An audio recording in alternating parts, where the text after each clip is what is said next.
Que retiran mandazos. Yo sigo leyendo, yo no les hago caso. Leyendo.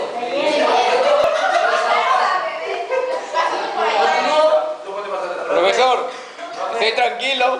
Tranquilo, como hacer, profe. Tranquilo, profe.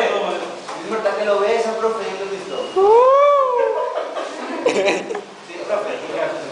La que me tiran mandazos y ustedes no ven, usted Por quiere ver. si acaso, está a 70 soles el examen. Profe, usted ve lo que usted quiere ver.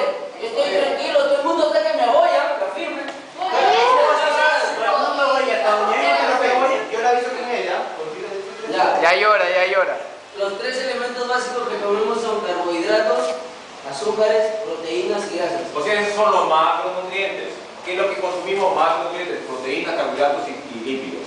Cada alimento que ingerimos contiene uno o más de estos elementos básicos. En los años 60 del siglo pasado empezó la epidemia del sobrepeso en Estados Unidos. O sea, en la década del 60 ya empezó el problema. Mira, ya estamos después de 50 años. Cuando investigaron el hecho de forma simple y con los instrumentos que tenían a la mano y dijeron